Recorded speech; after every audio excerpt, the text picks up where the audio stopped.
Alright, ERTL fans, it's time for another unboxing video, and today I've got two bundles that I purchased on eBay.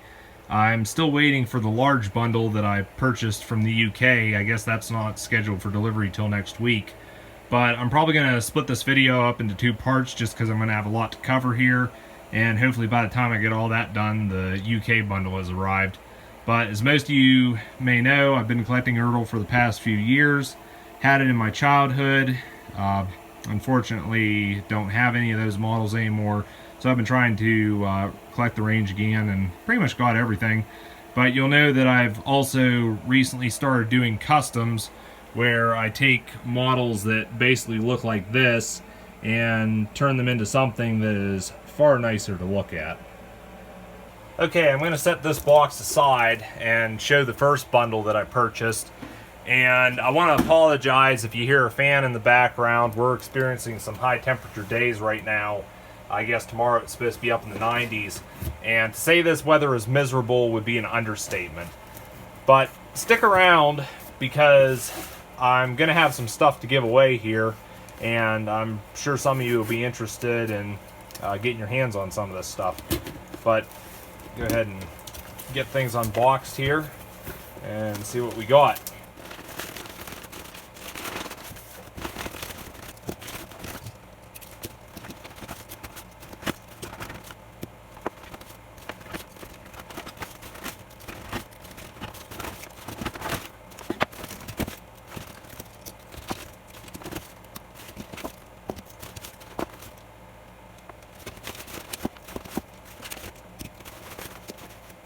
So with everything out of the box, you can see I've got quite a bit of ERTL gear and also some ring ends from other ranges.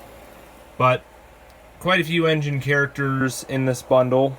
Got a couple road vehicles and a little bit of rolling stock. And like I mentioned before, quite a few pieces from the other ranges. Okay, in that bundle there were two Thomases, and these don't look too bad. Normally when I get in Thomases, they've just been completely trashed. These ones do show a little bit of damage on the front foot plate. You can see that there is some cracking going on right there. Oh, that buffer's not too far from coming off.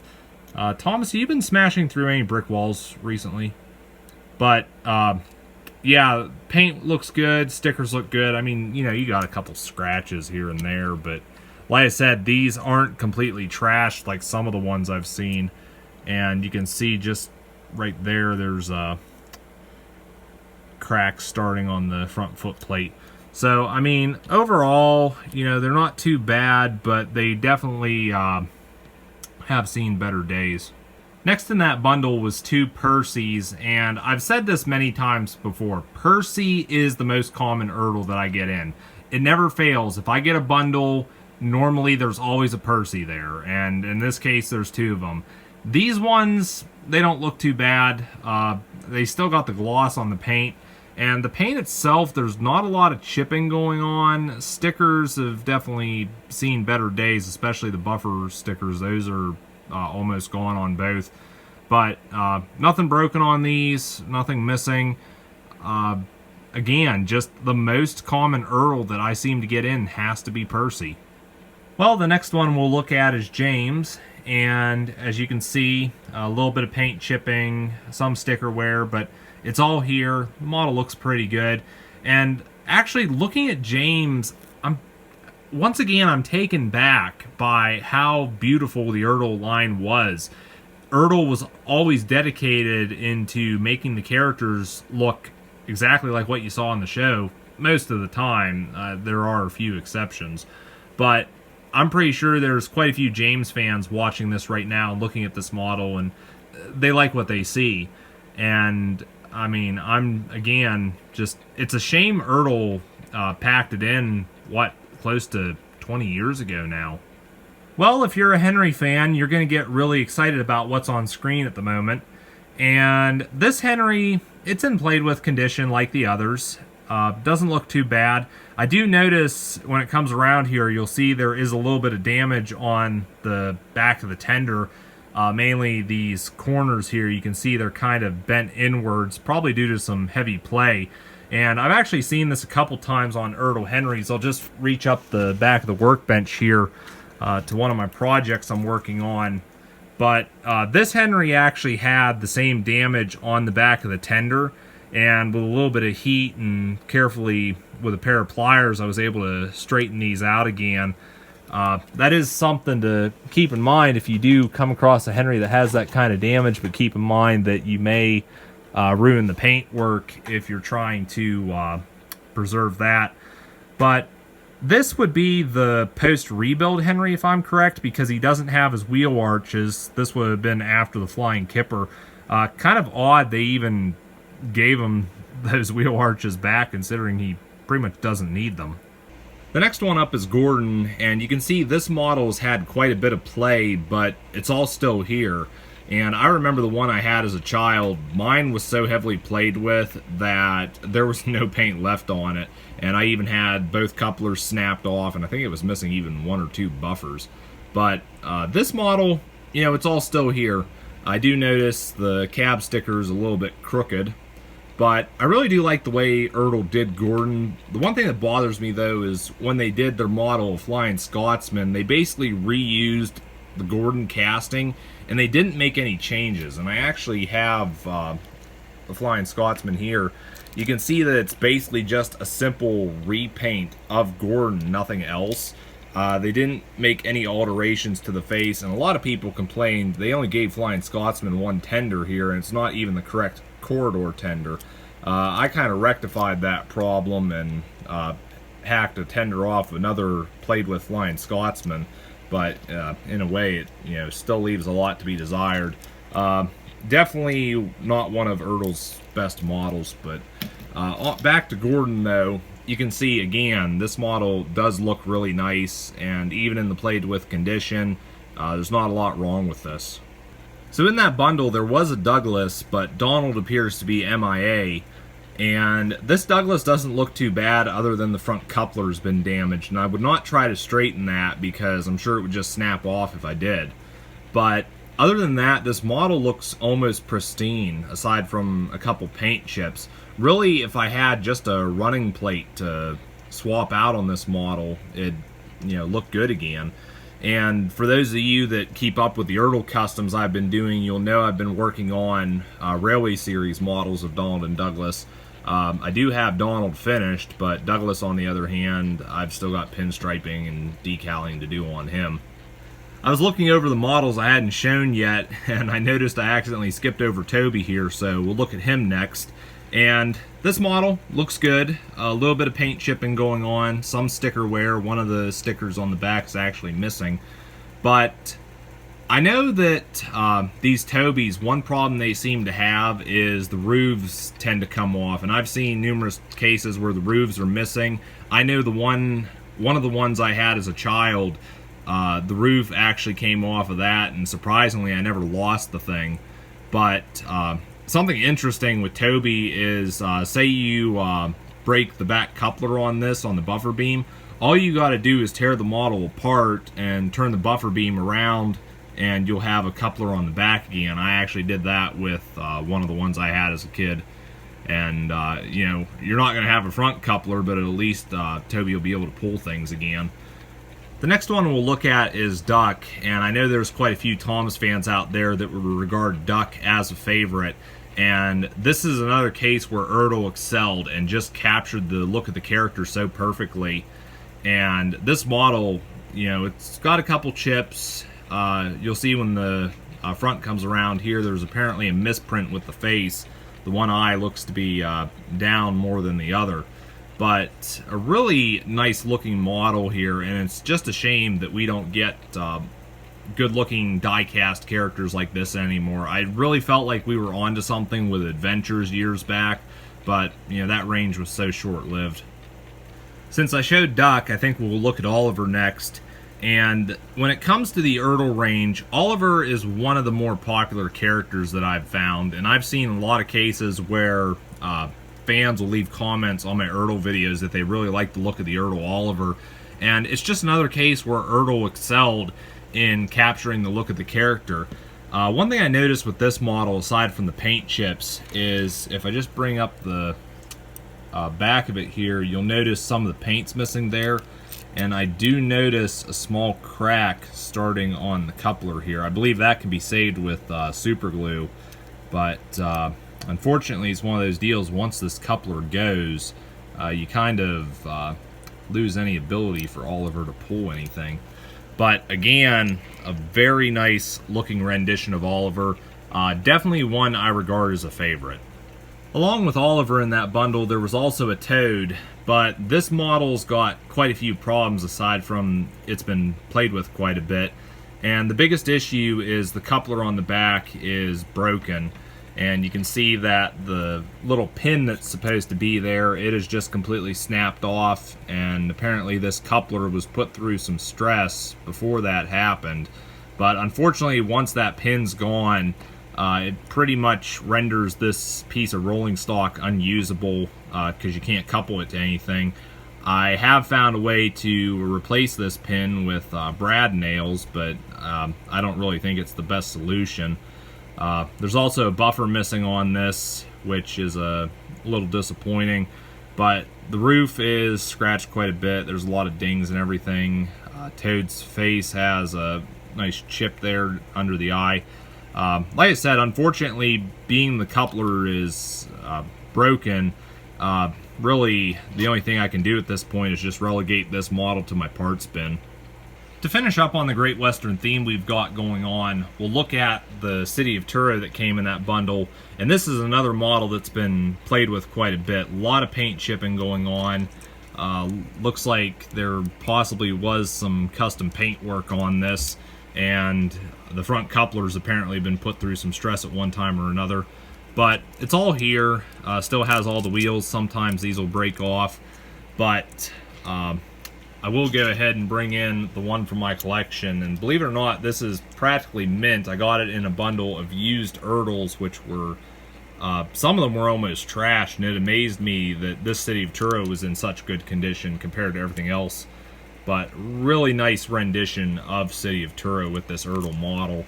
And I also had a broken one that I customized and turned into a scrapped GWR City class, similar to what they did during Season 5, if I remember right. And really impressed with the weathering on this model. But yeah, the ERTL City of Truro is a really nice rendition of the locomotive. And I know there's probably a lot of City of Truro fans out there. This is the one piece of ERTL stock they will buy, and it seems to have affected the price. You go on eBay and look at some of the prices of these City of Truros, and it's a little ridiculous. So here's the Mavis that was in that bundle, and there's really not much I can say about this. You can pretty much see how it looks for yourself. I think we got possibly some Play-Doh on the cab here. Really nice rendition of Mavis in the ERTL range, and I remember as a child I had two of these.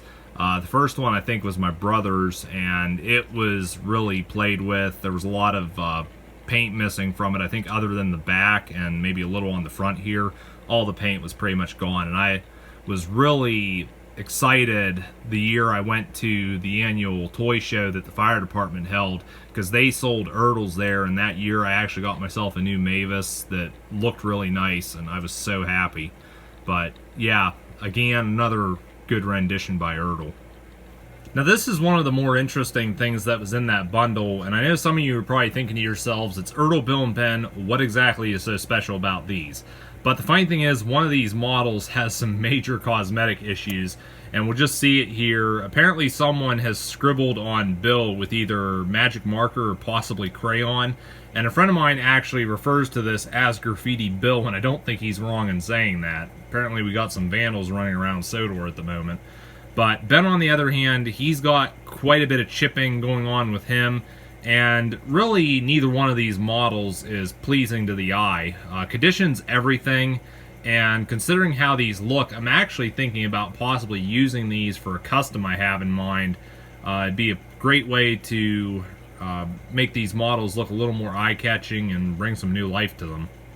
So here's the diesel that came in that bundle, and one thing I'll say is there was a lot of wear on this model.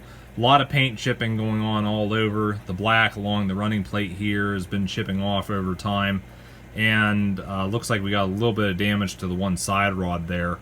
But other than that, there's really not a lot else I can say about this model. One thing I do like with the ERTL Diesel, and I know the Toby range got this right as well, is you look at that face, that is the classic evil Diesel face. And it's just a shame that Diesel seems to become, you know, not really a villain anymore. So here's Daisy, and at first glance this model doesn't look too bad. There is some slight paint chipping on it, but one thing I noticed when I was handling this is that the front of it seems loose, and you'll notice when I pull down on it here that a gap opens up at the front, and you know, it's really loose like that, and even the face will move around some. And I believe the problem is that this rivet underneath here was not formed properly at factory, and therefore this bottom retainer is not up tight to everything else, and it basically allows everything at the front here to open. So yeah, a bit of a factory error Daisy, I guess. But usually with these models, I find the detail here around the wheels has been broken. That's not the case. Everything's intact here. And you've probably heard me say this before, my biggest complaint with Daisy has to be the fact that ERTL just made her character sit too low. I think she should have been up higher, similar to what they did with Boko, considering in the series both her and Boko did use the same chassis. And the last engine character in that bundle was Diesel 199, also known as Spam Can, and really not a lot to say about this model. Usually when I buy bundles, this is another one I tend to get in quite a bit. Possibly he's not one of the more desirable characters, but yeah, not a whole lot I can say about him. Now in that bundle there were some non-rail characters, and Terence the Tractor was one of them, but you'll notice that this model has quite a few problems. The first and most notable thing is that his tracks are missing, which for those of you that aren't familiar with how they look, I'll bring in the model from my collection, and I don't think it's uncommon that kids would pull these tracks off to make Terence roll easier, and they'd get lost over time. I know I did that when I was younger, but I somehow didn't lose my tracks. But another problem with this Terence is his exhaust pipe has been snapped off, and I can see the model does have a couple paint chips, but you know, I really feel if this model had the tracks it would be worth keeping. But unfortunately, the way it is now, it's pretty much just a candidate for my parts box. In that bundle, there was also a Bulgy, but this one appears to have gone under too many low bridges. And there's really no paint chipping on this, but a lot of sticker wear. You can see this one on the side here has got a big chunk out of it. The one on the back has been torn. These kind of look like they may have been water affected as well, but more tearing on this one. Also, Bulgy is missing his one front tire. And I also noticed that Bulgy's face looks really scratched up. He must have been crashing into some walls. But this is another model that unfortunately, just condition-wise, it doesn't look that great. And it'll probably end up in my parts box as well. Now, whenever I snag an ERTL bundle that has the Troublesome trucks, that is always a win for me, because this is definitely one piece of rolling stock you can never have enough of. And I'm really happy to have another set here in this bundle. And these ones really don't look too bad. Even underneath, you can see there's not a whole lot of scratching going on. So these have apparently not seen too much use. But I'm going to go ahead and move the camera here and show you. I actually have 12 sets of these Troublesome trucks. And I also got the brown ones here that were only available in 1990. Plus I got the one Troublesome truck that came in the pack with Scruffy, and somewhere I acquired just one forward-facing Troublesome truck as well. But, I mean, yeah, that is not a bad collection of Troublesome trucks. Two more pieces of rolling stock that were in that bundle were the milk and tar tankers, and these were sold in a set, and they're probably another piece of rolling stock you could always use more of. I think I've got about 5 or 6 tar tankers in my collection and maybe about 4 milk tankers, and it kind of surprises me that these actually have the pins on the couplers still, I've gotten in a couple of these tankers where those pins are broken off. One thing that is sad is I know for a fact my hobby shop has these mint in the Shining Time Station packaging, but somebody must have stepped on the box because the pin on the milk tankers broke. And that's really sad when you got something mint like that in box and, you know, just carelessness, it's damaged. And this is the last piece of ERTL stock that was in that bundle, and it's the Sodor fuel tanker, or sometimes referred to as the Sodor oil tanker. These were actually sold in sets of 2, but I've only got 1 here. And it's another piece of rolling stock that could be quite desirable. I think I've got about 4 of them in my collection. And I remember as a kid, I always wanted these, and I actually, lady that used to babysit me, her son must have been into collecting these ERTLs because he had these, and I just remember going home and telling my parents I wanted these. And funny enough, I did get them for Christmas, I think, the following year, maybe? But, yeah, another nice piece of rolling stock. Just a shame I only got 1 of them here. In that bundle, there was also this ERTL Gold Rail Edward, and these gold rails were interesting considering they were just the Bandai Tex models without the side rods. This one appears to have seen some water play because the screws are kind of rusted as well as the axles. And I always thought it was interesting how the coupling system on the back worked. You moved this little switch which would turn the magnet to couple and uncouple the rolling stock behind the engine. But this one does show a little bit of damage. It's missing a buffer, and the lamp irons are gone. Also appears like there's no buffers on the back here either. But I don't know, these gold rail models, they did have their charm, but they just, I don't know, the Bandai Tex looked better in my opinion. Also in that bundle was this, what I believe is a take and play birdie, and I say that because looking at the bottom, it's dated 2012 and it has Mattel on it, and I'm thinking the take-along birdies had a magnet on the back. But this is one piece that I'd like to give away to one lucky fan, and if you're interested in winning this, it's pretty simple. Just go ahead and leave a comment with Birdie the Bus in it down in the comments, and probably in a month's time I'll go ahead and pick a winner. Also, if you're interested in winning Birdie, I'll go ahead and throw in a Take and Play Thomas and also a Take and Play Luke.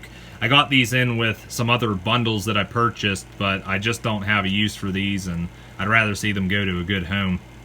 These are 2 more interesting pieces that came in that bundle, and I believe these are out of a battery-powered train set that came with Percy, and it was sold under the Shining Time Station brand. I think they did a set with Thomas and one with Toby as well. But these vans are in kind of rough shape. The stickers are wore on them. The faces actually don't look too bad. This one here is actually missing the wheels and axle on the front. But these are another something that I'd like to give away to somebody that maybe is into this system, might have a use for these, possibly use them as spares, or even the faces on these could come in handy for customs.